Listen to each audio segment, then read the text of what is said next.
Hi, this is Jimmy from Jimmy's World Order, JWO, and you are listening to Wrestling with Entertainment. This is Izzy James, and you are listening to Wrestling with Entertainment. Hey, this is the Bullies Bully Brox Boulder. You're listening to Wrestling with Entertainment. Hello, hello, hello, and welcome to the show with Wrestling with Entertainment, the first audio experience on the web today, interviewing all your favorite wrestlers every Wednesday on YouTube and Castbox. Sponsored by Rogue Energy and Whale One Coffee. I am, of course, your host, James J., alongside Scooter Dust. Hey, right, here it is. I threw a boomerang a few years ago. I now live in constant fear. And it's a great day for wrestling because we are wrestling with the Bullies Bully, Brox Boulder. Brox is in the house. What's up, guys? Hey, how are you, What man? is up? Doing great, enjoying a great Wednesday. How about you guys? I'm doing the same. Yep, yep. Nice day here on the East Coast. And Same. it's not too terribly hot in sunny California today, so I'm good. Well, in Ohio, it's about 60, 65 degrees, so it's normal weather for this time of year. That's pretty. That's pretty decent. Yeah, That's pretty good. Yeah, we'll take it. Yeah. yeah, especially for the what is essentially the Three Rivers area. Correct me if Yeah, I'm wrong. yeah, Yeah, especially where I'm at. I'm right on the river of Kentucky, Ohio, and West Virginia. I can be in any of those states within 15 minutes. So yeah, we're right there. Hmm. that's nice. And can you tell us what you have coming up, event-wise? Sure, sure. This Saturday in Ashland, Kentucky, we have our second annual Bluegrass WrestleCon. We have some guys coming in to do signings. People like Ron Simmons, DDP, Jimmy Hart, Sergeant Slaughter, Ricky the Dragon Steamboat, Arn Anderson and his boys coming, Gangrel, Buff Bagwell. We got a good lineup for that during the afternoon, and then that evening FTC will be running a show at the Ashland National Guard Armory, also in Kentucky, and it's going to be a great show. We're doing our best to do away with some of the crap wrestling we have in our area and get them out of business because FTC is the gold standard when it comes to independent wrestling in our area. Oh, absolutely. And where can we find you on social media? Any kind of social media outlet. I'm on Instagram. I'm on Facebook. I'm on Twitter. Brox Boulder. I'm the only one out there. Pretty easy to find. Merchandise. I have merchandise on Pro Wrestling Tees. Also, my store is called Brox Boulder. But if you message me directly on any of my social media accounts, I can definitely hook you up with a shirt as well. Right, and Oh, all of those links will be in the description of the video below, both on YouTube and Castbox. Alright, you work for FTC and more recently BWA. Can you tell us about your relationships with those companies? Yeah. So FTC's been around since 2016, I believe. Started by a guy named Joe Pace. Um, and I didn't really get into them and with them until 2020. They opened a wrestling school called Art of Grappling in December of 2020, and I had never been in the wrestling business, just a fan my whole life. Decided to start training to see if I could do it. It really started out as a bucket list thing, and apparently FTC thinks I'm pretty okay at it because they keep me around. So I do okay. Currently, the Art of Grappling champion, and I've got to work with some really great promotions like BWA and OCW, and got some really good things coming up this summer. But I have a great relationship with every promotion I've worked. But FTC is definitely home. It's the one that put me on the map, and they're definitely. But like I said, I feel like the gold standard when it comes to promotions in our area. Yeah, absolutely. Scooter, you have a question. Yes. Take us through the concept of the bully's bully. Where does that come from? Does it come from life experience? How did you arrive at becoming the bully's bully? So, like I said, I'd always been a wrestling fan my whole life, and I'm not a huge dude. I list about 5'6". I go about 260. I'm not a tall dude, but I'm by no standards a little skinny fellow that eats a sandwich or nothing. Uh, so, but I've watched wrestling my whole life, and I kind of watch these guys that kind of they go into the business and they run things how they want to do it, and they run through the good talent and the good guys of wrestling. And I wanted to be the guy that stepped in the ring with anyone. I don't want to back down from any challenge. I don't want to fear anybody in the business. Even if the guys are bigger and badder than I am, it's a learning experience for me. But I definitely want to face anybody. So if you feel like you're a bully or you feel like that you're better, then let's get it. Let's get in the ring and try it. And then you're going to get everything I have, but I won't lay down for you. All right. And you, correct me if I'm wrong here, you started training in the pandemic era? I did, yeah, right in the middle of it, actually, December of 2020. Again, it was a bucket list thing just to see if I could do it. Exercise, just to to see if I could hang with the guys. And I started at 39 years old. I'm currently 41 years of age, and I started at 39 just to see if I could hang, and it was something to get me out of the house and get some of the pandemic weight off, and just to have some kind of normalcy about life again, because being cooped up in a house for that long, it started to suck.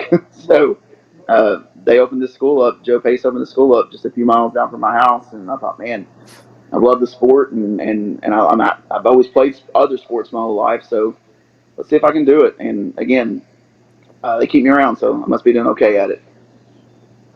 Starting in such an odd era of pro wrestling, what was your mindset? Was like you thinking, am I ever going to get the opportunity to compete in the ring, or what was that mindset back then?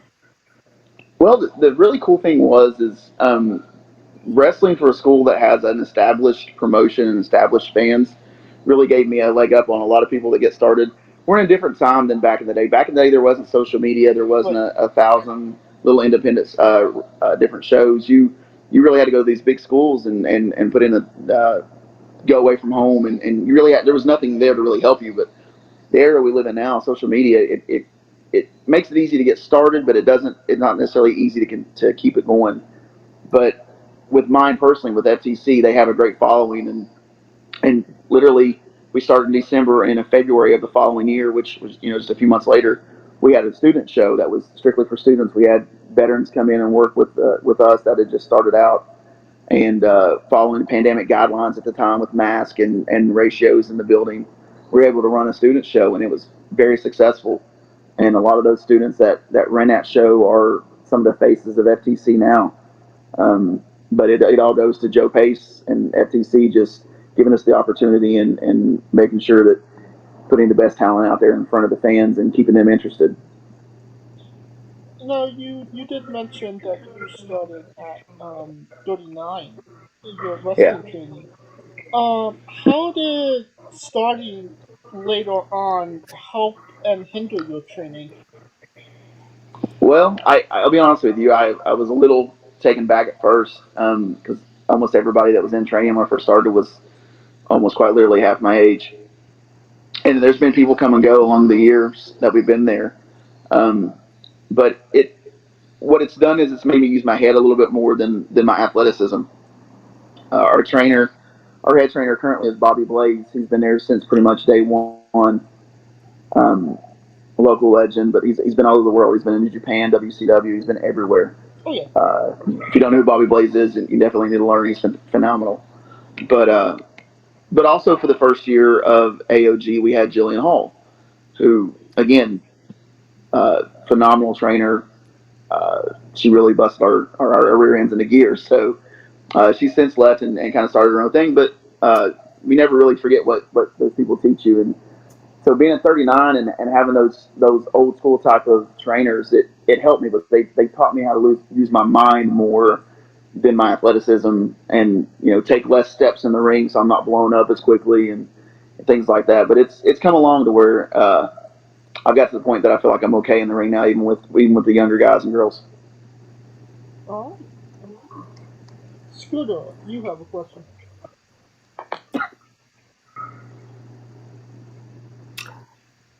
Okay, building on the fact that you started uh, training late in life, you're a bit of an ample guy. Uh, that's never a bad thing. But when you began in this business as a fresh-faced rookie, a lot of times somebody of your stature is stereotyped into a certain role as somewhat of an evil giant, per se. Did you feel at any point that you were being typecast as the prototypical, super heavyweight simply because of your stature? Not really. I again, with the trainers we've had come through AOG and the seminars that FTC has provided, Melina and Shane Douglas and Tommy Wildfire Rich and Scotty Tuhati.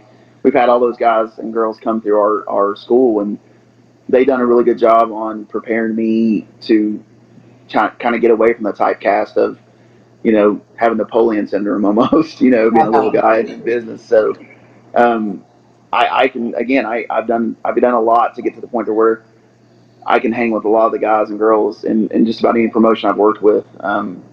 Again, I'm a little bit older, but it's not seemed to affect me at this point. The only thing that's really affected me is shortly into training, I got a really bad case of COVID, and it ruined my oxygen levels for a long time. But I'm getting those back even still little by little, and actually even wrestled an event 2 weeks post COVID and worked with a phenomenal guy named Levi Everett, who really helped me during the match. Great guy, That's up and the comer for Amos sure. looking guy, right? Who's that? That's the Amos guy, right? Yeah. He's phenomenal. I'm telling you, if you know who he is, or if you don't know who he is, you need to check him out. He's great. Currently a Pro Wrestling Conquest champion, and which is a promotion locally that we work with a little bit, and he's worked a lot of FTC shows. He's great. He's on our show, this upcoming show on Saturday, after it's a couple days away, and I can't say enough good things about him. He's been one of the guys that's kind of been a mentor as well. When I see him at other shows, he's really helped me. But yeah, our trainers has really helped me just to kind of be my own person and stay away from the typecast of things. Now, you're the first ever Art of Grappling champion. What does Yes. that mean to you to be holding that title and so early on in your career as well? I tell you what, it's really so for me to be one of the first guys in the school. I'm part of the first class of AOG, and for the company to entrust me with that championship means a lot, because the school has really put out a lot of talent, and we continue to put out talent. We've developed a name for ourselves. So to represent the school and FTC in separate entities, really, as the first champion and still currently being that champion means a lot to me. Uh, Joe Pace and FTC having a lot of faith in me to represent it the right way, and honestly, like early on, I really didn't see myself ever winning the championship. Honestly, I knew I was gonna come in late. I know it takes years. You really got to bust your butt to get to the top, but um, that just goes back to my trainers and really pushing me, and FTC believing in me to put me in this position to even be able to be a champion. So it's an honor, absolute honor, honestly. And how did you win that champion? May I ask? Sure. We ran a show in, I think it was in October of 2021, and I had wrestled early on in the night against a guy named Luis Casanova. Caught a win against him, which was a big win. He's another one of those guys that are just phenomenal to work with. But before the show started, we knew there was going to be a battle royal at the end, but we did not know that our promotion was introducing a new championship. So our promoter came out, Joe Pace, and said that the winner of the battle royal would be the first ever Art of Grappling champion. And it came down to myself and a guy named Juan, who, if you don't know who he is, another guy you need to check out. A young guy, just a great worker in the ring. Great worker in the ring. He's been one of the guys that's been with us since day one, and with me day one. One of my best friends in the business. I turn to him for almost everything when it comes to the business. But it came down to he and I was able to get him over the top rope in the battle royal and get him to the ground before me. So, which is no easy feat. Listen, Juan's a competitor, so to win it, that just adds to that honor for me to even have the championship, to win it against a guy like him. It's just it's phenomenal. Oh, that's good.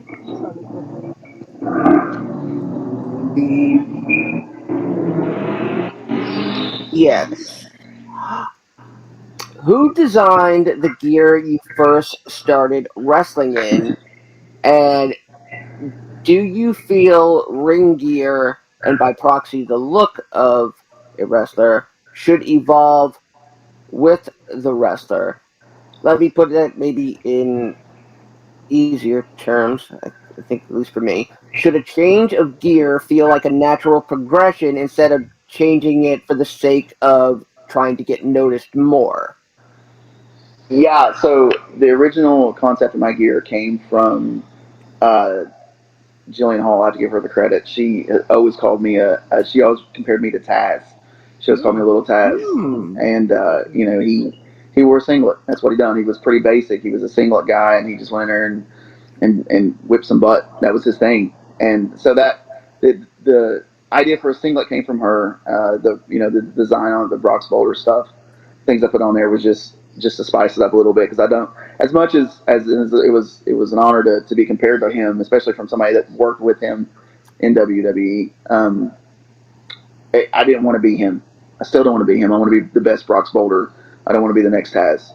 So so I just added my own little spice to it. But yeah, it's funny you would mention evolving with gear. I feel like evolving with gear just makes you better. It doesn't necessarily change your character. It doesn't really change who you are.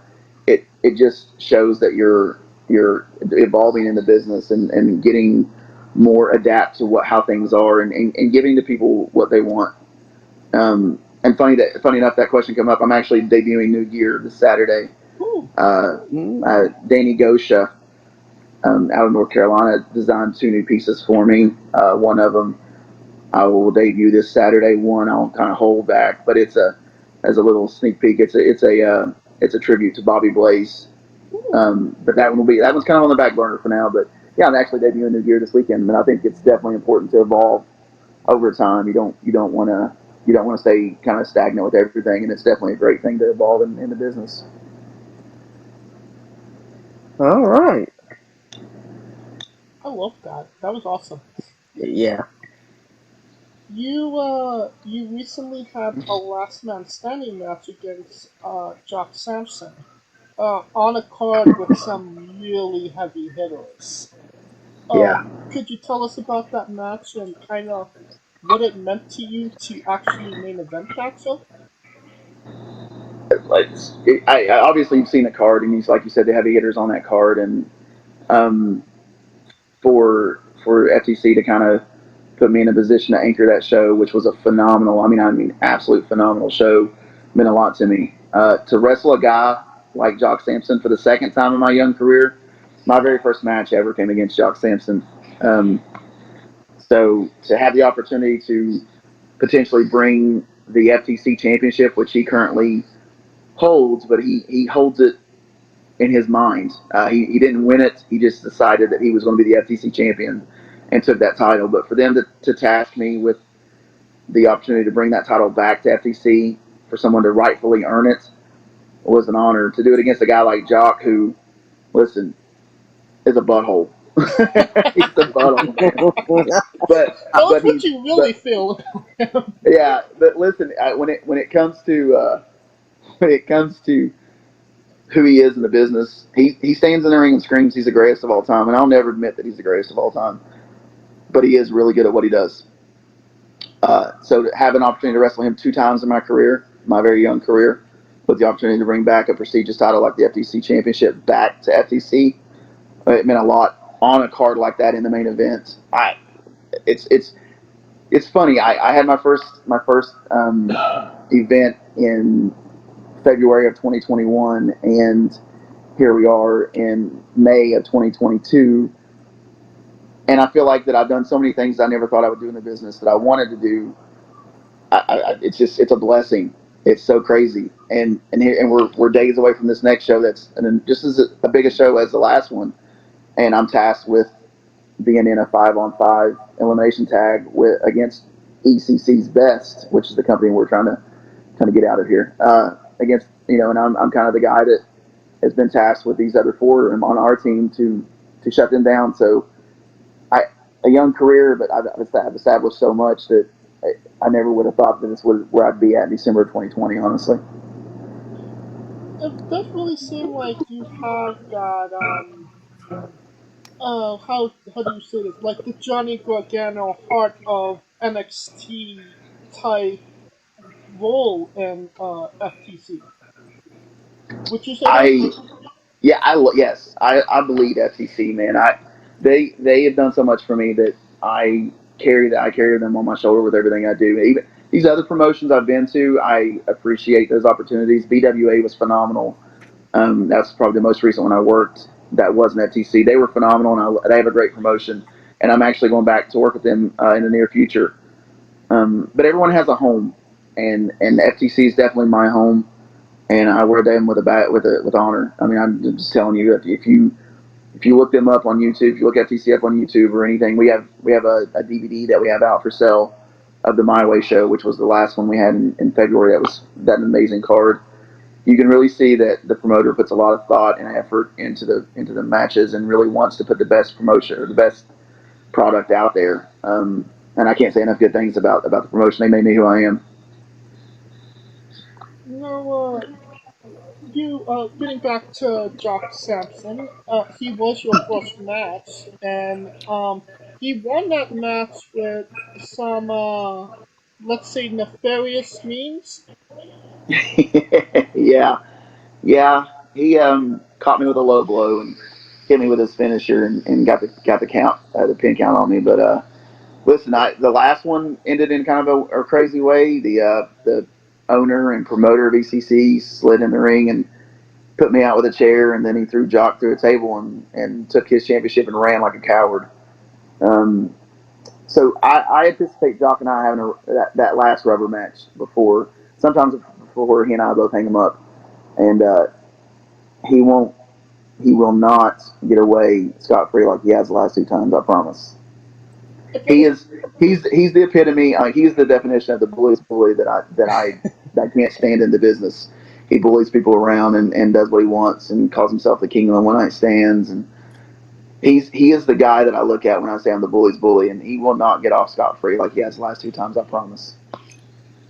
It definitely seems like this isn't like a rivalry that will be resolved with one more match. It seems like you guys are kind of connected at this point. Absolutely, yeah. I mean, for the guy to break me in my first match, doing to me like he did that way, and then the reason I got hit with the chair with that other promotion was because of his shenanigans with that promotion. I really had nothing to do with it. But now that I'm a part of it, I will finish it. Come Saturday, anchoring Team FTC, we will put an end to ACC. I promise you. Scooter, you have a question. Yes, this is another 2-parter. What is something Brox Boulder can do in the ring that most people would not expect him to do? And what is something Brox Boulder does in the ring that he never thought he'd do? It's funny. I classify myself as a powerhouse. I'm more of a ground guy. I just want to use my strength against you and beat you down. But when I first started training, there was some things out there that they were working on, like monkey flips and and crossbodies that I was just like, there's no way, there's absolutely no way that a guy of my stature and my age is going to be able to do these things. But I have been known to break out a crossbody or a monkey flip, and it surprises myself. I surprise myself with the things I can do. Just getting there and doing them, picking up some of the guys and tossing them around like I do fall away slams and things like that.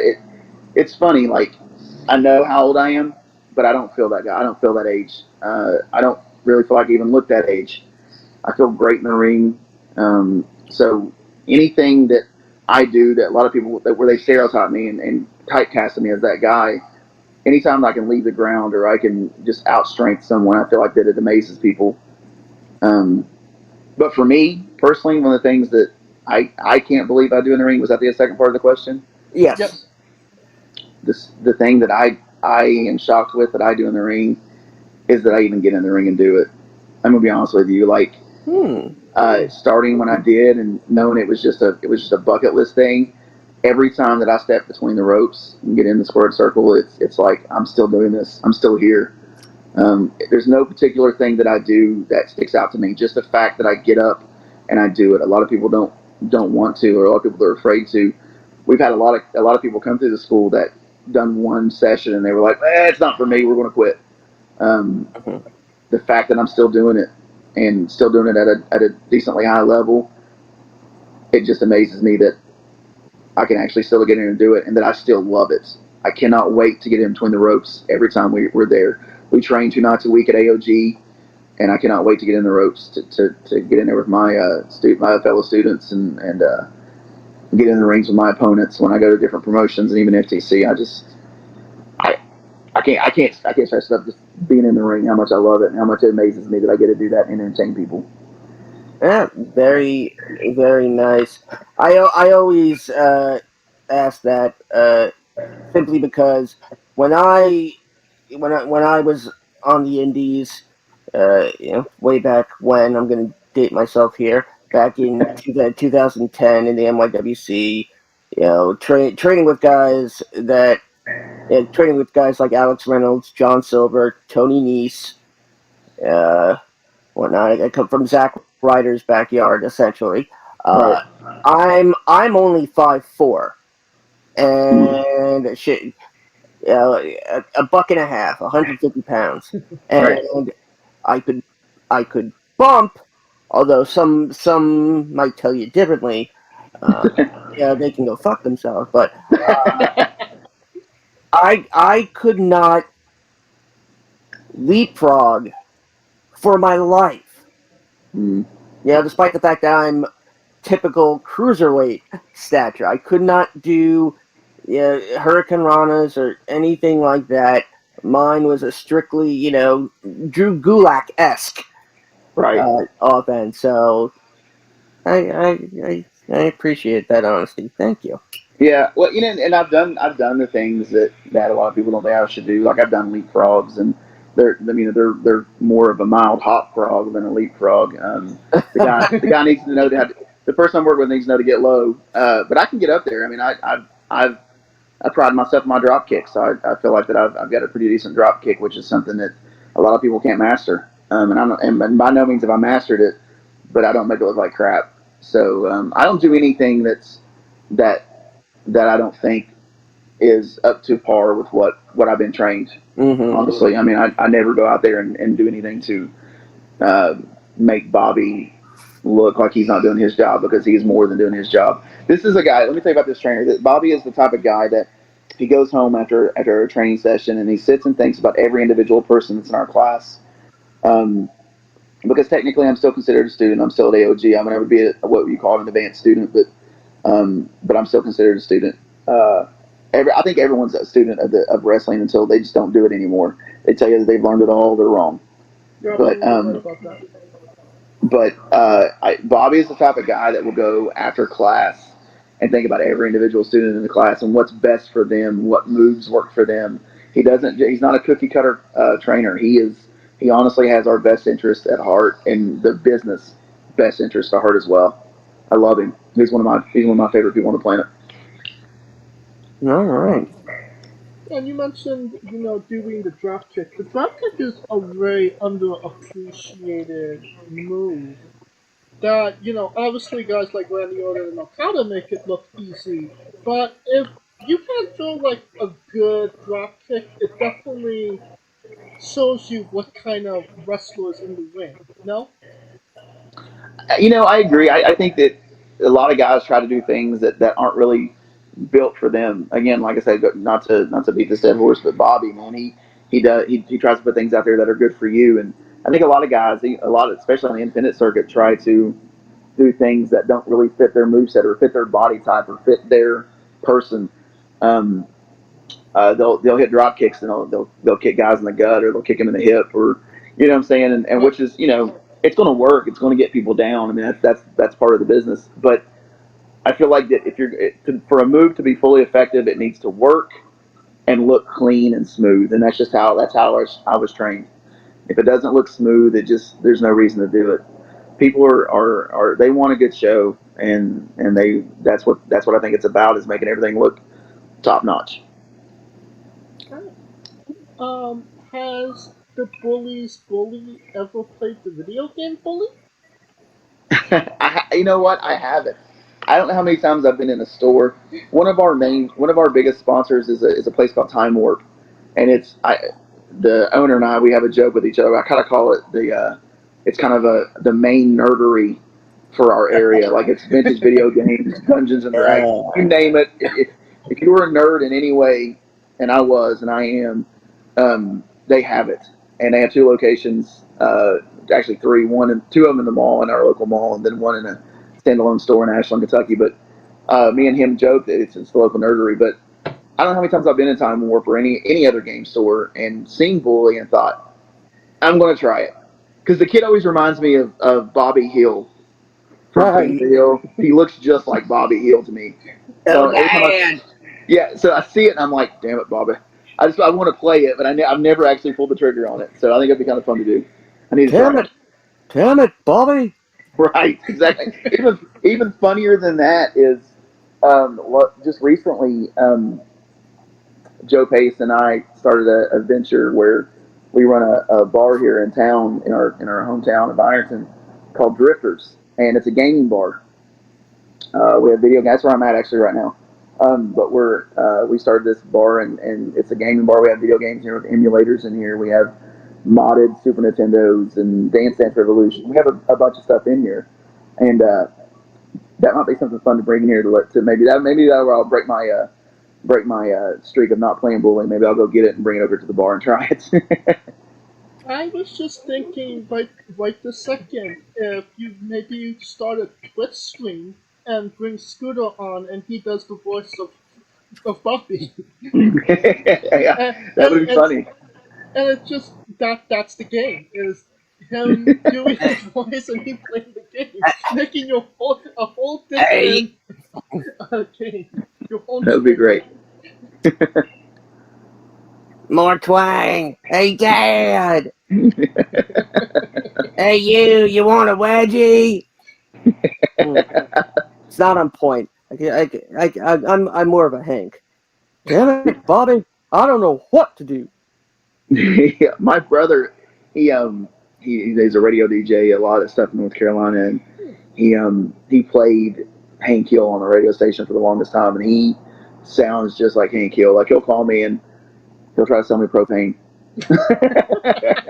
I don't want none of your damn propane. Leave me alone. Scooter, you have a question. Yes. Now, I was debating on whether to ask this from a state perspective or from a location perspective. So I'm just going to throw it out there. Bengals, Browns, or Steelers? Oh, man, listen, I'm a baby face. People love me, but I'm afraid that you may have just ruined my career. Living in the state of Ohio, I live in Ironton. I'm currently, like I said, I'm in my bar, and we do have some Bengals stuff hanging up just, for the patrons.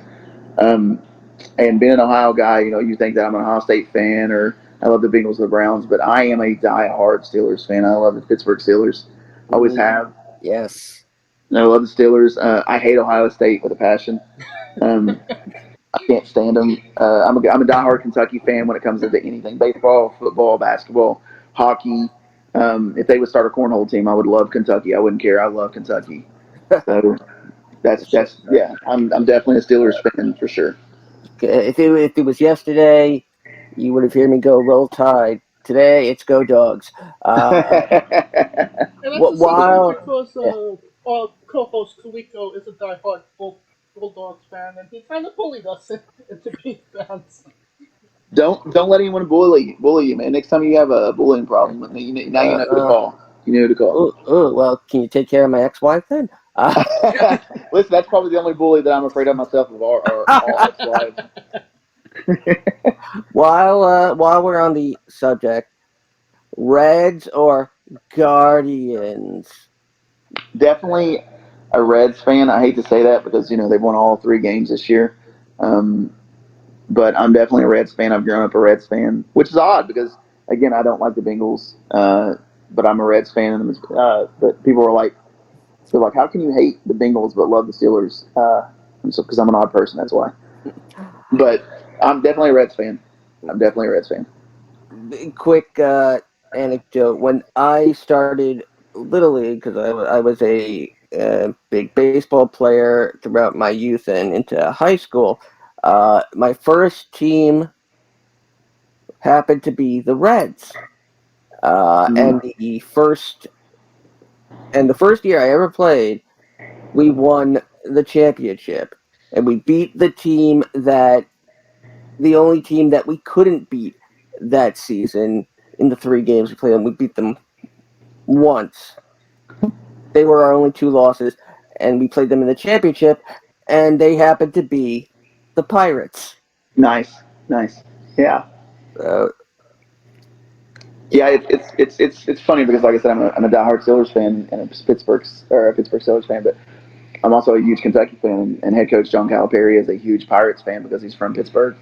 So it's really hard for him to see him on social media and post things that he likes about the Pirates. And it's like, man, nobody's perfect. Okay, you coach my Cats, but I don't need to see this Pittsburgh Pirate crap. So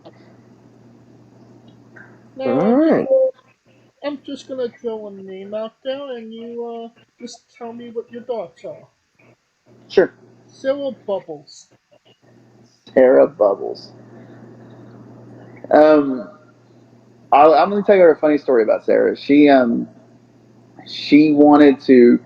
We've been friends for a while. Her company, the company she works for, used to work for, works with mine quite a bit. So we've been friends for a while, and she had said something about wanting to get in shape and lose a little weight, and she just didn't want to go to the gym. She didn't want to go to Planet Fitness or wherever and just do that. And I made a joke. I said, "Well, start wrestling. Come and start training with us."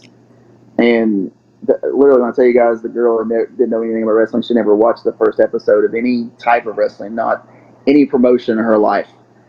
And she was like, "I don't know what you're talking about. Like, that's the dumbest thing." She'd been to our shows. She'd come and supported me when I started wrestling as a friend, but she had just never really had any interest in wrestling. And but I talked her into it. She said, "I'll give you 2 weeks. If I'll try for 2 weeks, and if I hate it, then I hate it." And she is so like ate up with it now that she annoys me with it. She'll message me or message the group message with stuff, and I'm just like, all right, I need you to shut up now. You're bothering me. But she absolutely loves it, and she's doing well. For someone who didn't know anything about the business to come in and work as hard as she's worked and listen to Bobby and even Jillian when we had her to put in the work she's put in, it's a testament to how she is. But again, it goes back to the trainers to really take someone that didn't know anything about the business or nothing about it or didn't have the passion for it and mold them into what they are now. I think it's a testament to what we do at AOG and the person that she is. Alright, is there a future match there? Between Bubbles and I, Yes. no, I'm not opposed to stepping in the ring with anyone. I told you that early on. I'll step in the ring with anybody. But I just know the kid ain't got it in her yet. She don't have it in her yet. So She maybe need to get a few more matches under her belt before she wants to step in the ring with a champion, I think. Fair enough. But during my research, I didn't see intergender wrestling when it came to you. Is that just something where the opportunity hasn't come up yet, or what's your take on it? No, I'm definitely into it. I would love to. It's just something that we've not done yet. It's nothing. It's just not something we've had a chance to. Now, in our training sessions, that absolutely. We've had tons of matches where we've done intergender, and it's fine, and it goes well. I think when you're training, I think you need to get in the ring with as many people as you can. That's something that Bobby talks about. Get in the ring with as many people as you can, and no matter what their gender is, it just makes you a better wrestler. Blocking up and doing things with different people, just it improves you no matter who they are. I'm definitely not opposed to it. I know that I had pitched an idea, or it was pitched to me, and then I pitched it to our promoter not long ago about it doing an intergender tag match. But we just and he's not opposed to it. He's definitely a fan of all wrestling. It's just not something we've had the opportunity to do since this ECC problem arose a few months ago. Our focus has just really been on ending them, which we will do this Saturday. But I'm definitely down for intergender.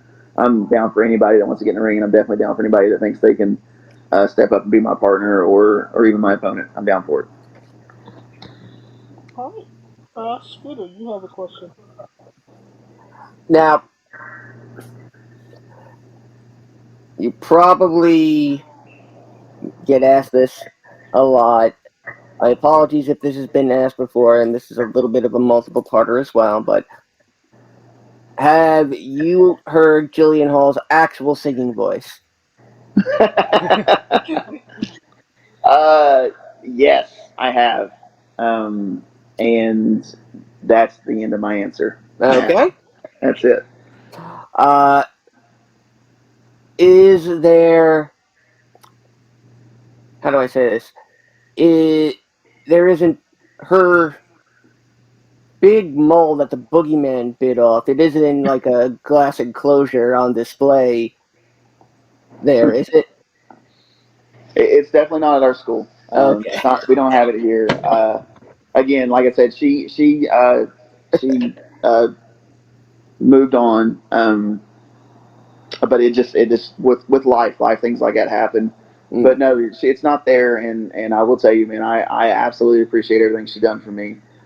She's always going to be listed as someone who trained me and someone that I have immense appreciation for in my wrestling career for sure. I Okay. wouldn't be here where I'm at without her. So. And my final question about Jillian Hall, I have to ask, Sure. have you ever seen anyone get a receipt from her or from anybody for her them mocking that character? Because a lot don't realize that what what we The saw person. of Jillian Hall on WWE was just the tiniest fraction of what she could actually do. I have always said it. To answer your question, though, but I do want to say something. I've never seen her give a receipt or anything like that for something like that. But I will say this, and I've been on record by saying this on multiple podcasts and in person, and I think might have even told her this um, multiple times. I really feel like that Jillian uh, got the short end of the stick by being in the wrong era of wrestling. As a worker, as someone who can get in the ring and just flat out work, I think she was phenomenal. I think she was ahead of her time. She was typecast as the diva because of how she looked. But I'm here to tell you, the girl could work, and I feel like that this is the thing that I've always said. If she was in today's era of women wrestling, if she was part of the women movement in WWE today, she would be the Becky Lynch and the Cheryl and the Charlotte, not Cheryl, but Charlotte Flairs. She would be right there on top of those of the business. I wholeheartedly believe that. I've seen the girl work. I'm telling you guys, she would get in and show us how to do things, and it's like it never left her. And she was so technical about how she done things. She was definitely typecast in the wrong era, but she was a hell of a worker. And I wish she would have had that shot to do it in today's time. Mm-hmm. All right. Now, I'm gonna throw a name at you, and you just tell me what you think. Okay. Larry the Cable Guy. Funny. Listen. I'm from Kentucky originally. Um, if this interview was around 9 or 10 o'clock at night, you'd get a completely different accent out of me because once I start getting tired, my Kentucky comes out. I have a lot of redneck in me. But I have a professional job, so in business hours, and even a few hours after my business hours, I'm still this version of myself. But I love Larry the Cable Guy. I think he's hilarious. I think he's one of the funniest guys I've watched. I mean, it's cheesy and it's kind of it's gimmicky, but it's funny. I don't care. If it's funny to me, I'm gonna laugh. It is what it is. Get her done! Get her done. That's right. But you met him, correct? Did I meet Larry the Cable Guy? I don't. And so I think I know what you're talking about. I think I know what you're talking about, and I don't know where I would have posted this. Oh my gosh, I can't believe I'm about to tell this story. So my brother, who lives in North Carolina, is a trip. He is one of the craziest guys I've ever met in my life, and he had come home to visit. And this was back when Yahoo dating was big. Like you can get on Messenger and find dates pretty quick. And he had come home. He'd been home all of 15 minutes, and he found these two girls that weren't far from us, and he wanted me to go with him. So he talked me into going with him, and when we got there, the girl that was there to see him was gorgeous, obviously just absolutely gorgeous. And when her friend got out of the side of the truck, she looked like Larry the Cable Guy. And I think that's what you're talking about. I'd never actually met the real Larry the Cable Guy, but this girl was a dead ringer. Like she was like Loretta the Cable Girl. She was like his sister. I'm telling you, it was awful. And I was just like, I'm telling him, dude, if you leave me in this Jeep and go over in that truck with, I'm going to die. Please don't leave me. Obviously, I didn't die. Loretta, the Cable Girl, didn't kill me, but I think that's maybe what in any research that you've done, that's probably what you're finding. Yes, that is what I was referring to. Well, then now I have to kill my brother. Just so you know, you're going to be a part of premeditated homicide. I'm taking you guys down with me. We're used to it. Those are the, it wouldn't be the first time. I have to know though. Like, where did you get that from? I have to know. I cannot divulge my resources of how we find We this have information. But journalistic integrity. we Okay, fair enough. The feds. Fair enough. Onto a controversial subject. Pineapple on pizza. What's your stance? No. Heck no, man. I'm a basic pizza eater. I like pepperoni, sausage, banana peppers, bacon. I'm a pretty simple pizza eater. Pineapple only belongs in drinks for me. Like I like pineapple flavored drinks. That's about it. What's your spirit Pokemon? What if I told you that I'd never watched Pokemon either? Would you kick me off the podcast? I've never seen it. I don't even know. I have no idea. No clue. I know that the one. I don't even know who the one Pokemon is. I'm sorry, guys. I don't know nothing about Pokemon. I know nothing. Oh no. I know nothing. I tell you, it's funny. I play a lot of slow pitch softball, and when Pokemon Go was a big thing, I'd see the outfielders on my team out there with their phones out trying to find Pokemon in the outfield, and I'd be like, "Y'all are killing me. I mean, y'all are absolutely killing me right now. Get off your phones. Pay attention to the game." Weirdest question you'll ever be asked on a wrestling podcast. Would you ever consider wrestling a rock? Not Dwayne Johnson, Not the country. an actual rock. Oh, well, you definitely won for the weirdest question. Listen, sticking with who I am, step in the ring with anybody, right? So whatever, let's get it. Alright, just for context, there's this wrestler named Psycho Mike that wrestled an actual rock for over 15 minutes in what was a Tungsten Man match, an Iron Man match that lasted for 2 weeks. Wow. Well, he's a man of my own heart then. Step in the ring with anybody. He didn't win either.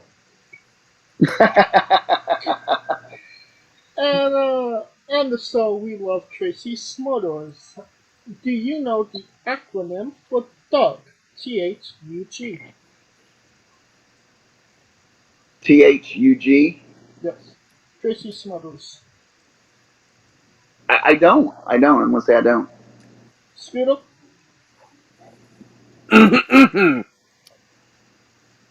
T is for terrible. H is for hate. For hell. Hell. Same thing. No, it's not. U is for ugly. And and G is for jail because a thug can't spell. Well, at least you forgot the Burger King question. Burger King, your face, James. You have a Burger King question? I'm down on some Burger King questions. It's Uh, exclusive for Australians from Australia, unfortunately. Well, I'm definitely not Australian or from Australia, so okay, I'll move on. That's fine. as if they'd be from anywhere else. Right, right. See, James? It's, you know what I mean. The colossal question. They're making a movie about you. Every movie has a soundtrack. What would be the first three songs on the Brox Boulder wrestling soundtrack up to this point? Oh, um, funny wise, I want to say that it's Skilo too. Or I wish I was a little bit taller, but I'm not gonna go with that one. Really, I just want to make a dumb joke. I have to go with Volbeat, A Warrior's Call. Hmm. It's kind of the thing that pumps me up going to the ring. Um, I I've had it like it's really funny. Like I count this wrestling thing that I do as a blessing every time I get in the ring because I've had so many things go on in my life. Another times for another podcast, but I've been through a lot in my life, and to be here where I'm at is awesome for me. So and the song doesn't really fit the blessing that I have, but Metallica's "The Unforgiven" Hmm. because I definitely have been through a lot and done a lot of things in my life um, that I probably shouldn't be here doing those things. So to be where I'm at, it's kind of like the polar opposite of being forgiven and being where I'm at in my life. But I really love the song and I love anything Metallica does. So the Unforgiven, specifically the Unforgiven 2, I really like that the Unforgiven 2. Um, and then I,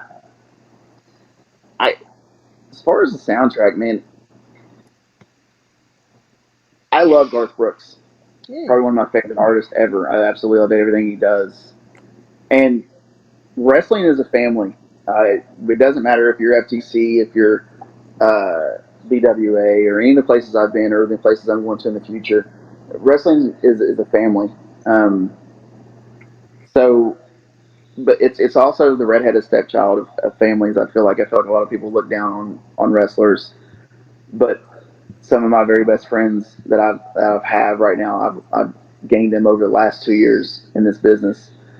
Friends in low places because a lot of people don't really like wrestlers. They think we're not who we are, you know. And I've met some of the best people I've ever met in my life right here being a wrestler. Um, I told you earlier, Bobby Blaze is one of my favorite people. Joe Pace, the promoter of FTC, has become one of my best friends. Juan has been one of my best friends over the years. I've got to meet guys like Chance Prophet who have given me so much advice over the years.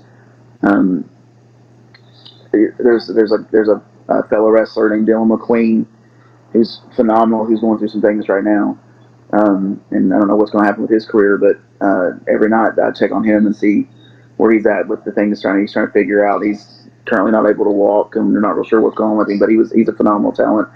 But we're a family, and but we're those family members that you at the family reunion you're in a corner by yourself with the friends in low places. But um, we're definitely here for each other. So that would probably be the last song as far as the movie goes, because I've made so many great friends in this company or in this business. great answer and just Yes. context for the song as well. Yeah. I equate it to people of faith, wrestling is real. Mm. And those are your three songs. Do you lock it in? Yeah. Definitely. All right, you are locked in. Now it's Definitely. time for that segment once again. Brox Boulder's Bizarre Adventure. Yo, wrestler that goes up and down the road and weird, crazy, and bizarre things are bound to happen. Can you tell us a road story that fits that description? Oh, I don't know. Like, I don't. Nothing sticks out. I've been pretty fortunate as things have gone pretty well planned up to now. Um, I will tell you that this is not something that's happened on the road, but uh, our training facility is. I always compare it to uh, the Rocky movie where he's in Russia and it's the old barn and that's where he gets the best training of his life is in that barn. Our training facility is kind of like that. It's an old warehouse and there's no heat, there's no air in it. In the summer you sweat to death, and in the winters you're pretty cold. But it's been the best thing for us. But it's the creepiest building I've ever been in my life. Like before you get to the ring room, because we have a chill room where we have couches and we do our promo stuff and our lockers and a cat fridge and stuff. Before you get to the lights in this building, it's the creepiest place I've ever been in my life. And you just like I've been down there at nights by myself running ropes or lifting or whatever I'm doing, and I feel like I'm hearing people talking or I'm hearing people like I feel like people are just watching me when I'm lifting. Like I swear to God, one night I had headphones in and I was lifting. And I felt like I heard somebody go, "Good set," and I'm like, "Thanks, ghost, wherever you are." So most likely it was our promoter Joe, the owner, sneaking in there and screwing with me because he likes to do that. But it's a pretty creepy place. So for weird, strange things. The training facility. It's a lot of people won't go in there by themselves. All right, that was pretty interesting, to say the Yeah. least. Um, on a more serious note, where do you see yourself in 5 years? I see myself at 46 years old. I I've always told Bobby and I told Joe, the owner of the school, that when I'm done, I want to come back and train. I want to come back and help the people who are still training at AOG. So as far as the business goes, I have no aspirations of giving it up until I just can't. I don't want to be the guy that goes out and underperforms because I can't let the business go. But I definitely feel like that I've got some years left in me. If it's less than 5 years, I want to be a trainer. I want to come back and help the guys who don't think they can do it like I did. I wasn't sure I could in the beginning. I want people to know that you can do it at any age, like I did. Um, in 5 years, I still want to be a part of the business in some aspect. I hope it's still with FTC in some capacity. I love the business. So in 5 years, I definitely see myself still being involved in the wrestling business in some way. You are for lifer. What's that? I'm sorry. You are for lifer. I feel like I am. Like it's just it's honestly it's given me so much in just a little bit of time. I tell anybody. This was told to me immediately when I started the business, and I didn't really get it in the beginning. Don't get into wrestling to make money. Get in it because you love it. Get in it because you genuinely love the business. You want to perform and you want to make people happy. For me, it's an honor.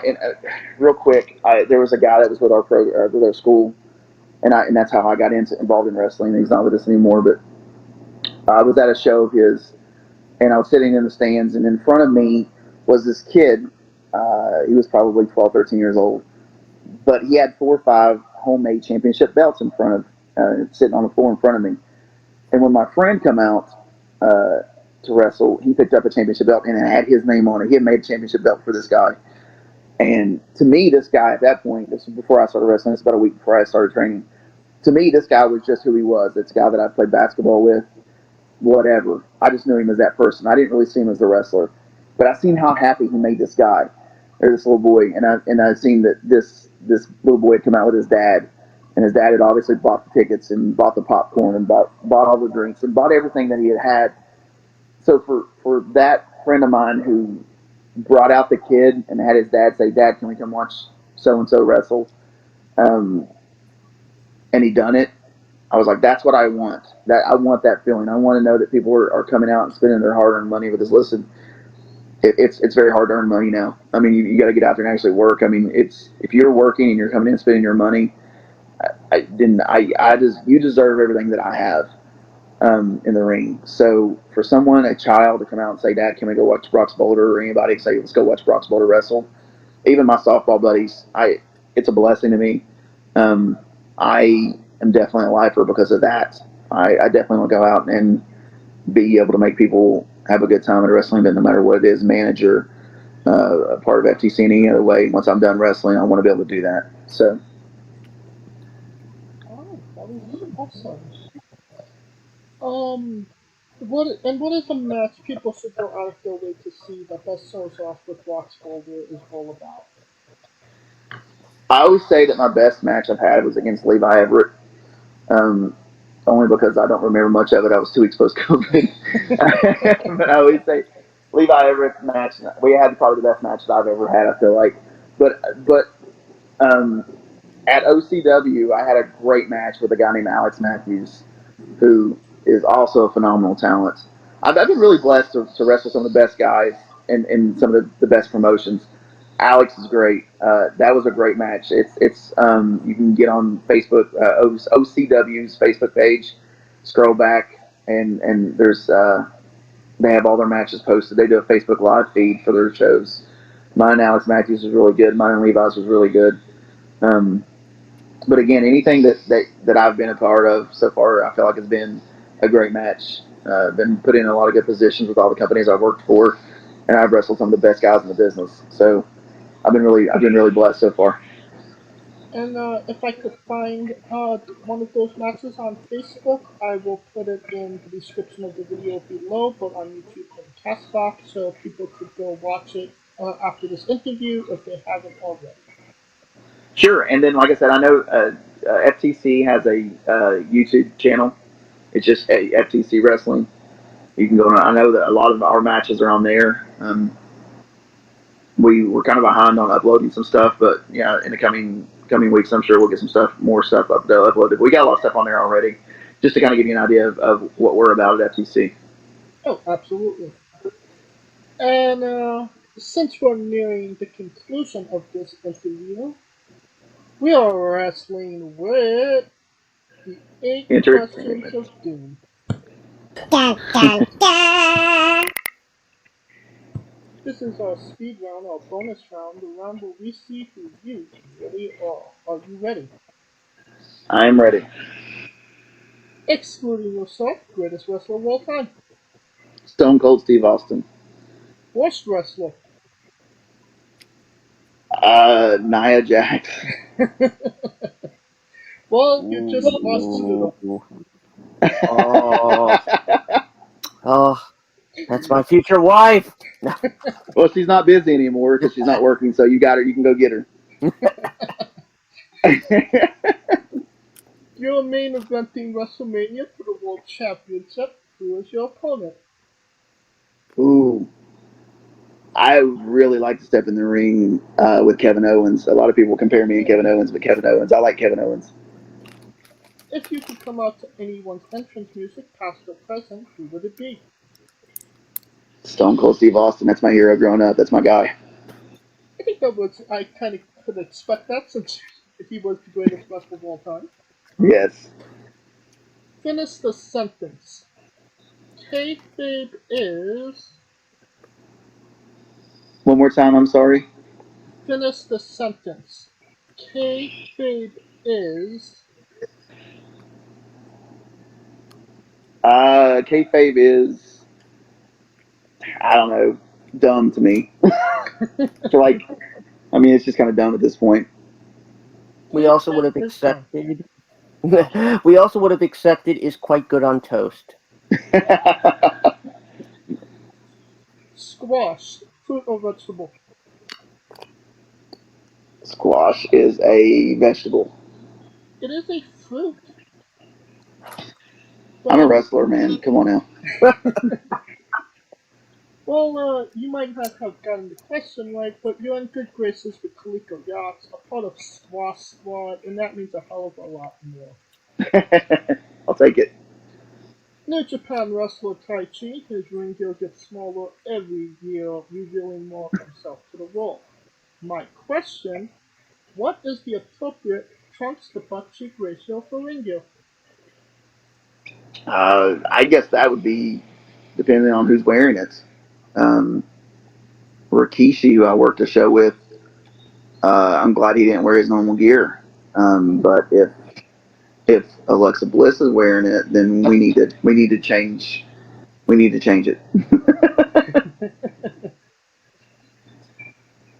And the last question, the main event, the thing everybody wants to know.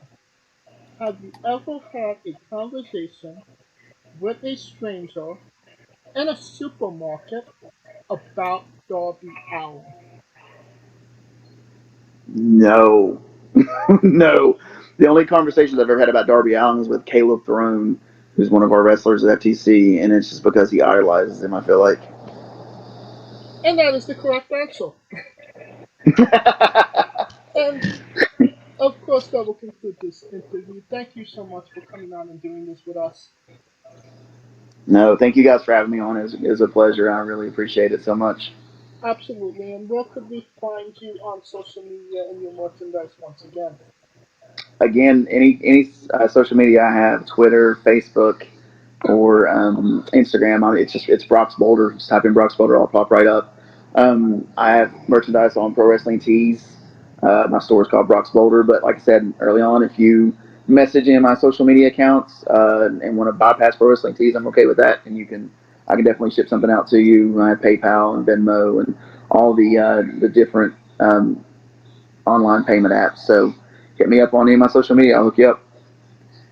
And I mean, all those links will be in the description of the video below, both on YouTube and Castbox. Of course, you don't have to go drawing. You don't need to draw it into your Google machine. Simply just click the link in the description of the video below. And I mean, you've been listening to him for just over an hour. Buy a damn shirt. That's right. You tell him. Listen to him. Buy a daggone shirt. I got all kinds of. I got three different types. I got one me with the belt over my shoulder. That's a good looking shirt. I've got one with me in a caricature art, and then come on, buy a shirt. I'm a Buy good looking all the dude too, shirts. so Buy all the shirts on his buy every page. single one of them, all of them. I like your style, buddy. Let's get it. Of course, if you like what we're doing, please like, subscribe, comment, both on YouTube and Castbox. Of course, this was sponsored by Yoke Energy and Player One Coffee. Join us next week as we interview Casey King. Um, Follow us on Twitter and Instagram at Wrestling with E for all the latest upcoming interviews, information about those interviews, links, everything you need to know about Wrestling with Entertainment. Of course, you can follow us individually as well. I'm at James993. You can follow Kaliko at I am Kaliko. And where can they find Scooter? As always, find me on Twitter at ScooterDust. Find me and James on the Remix on YouTube, the only alternate commentary live stream premium audio experience on the web today. Coming to you next time. Actually, technically, no, it will have passed. So the next time we come to you is with whatever event is happening in June. And catch the replay of WrestleMania Backlash in the archives. That's right. And of course, catch all my Twitch antics on the numerous Twitch channels I follow, but specifically catch the antics of me along with Rico Constantino Jr. and the rest of the Smoking Dragons clan, twitch.tv/Smoking Dragons. Now, Brox, when I say wrestling wit, you say entertainment. Got it. For our very special guest, Brox Boulder, Kaliko Yacht, Scooter Dust, I'm James J, and this has been Wrestling with Entertainment. Hey guys, this is Brutal Bob Evans from Hangs with Bob Seminars and TheWrestleLife.com, and you are listening to Wrestling with Entertainment, one of my favorite podcasts in the whole wide world. Hey folks, this is the Colossal Mike Law, and you are listening to Wrestling with Entertainment. Enjoy the show, support these guys. We appreciate it very much. We'll see you at ringside.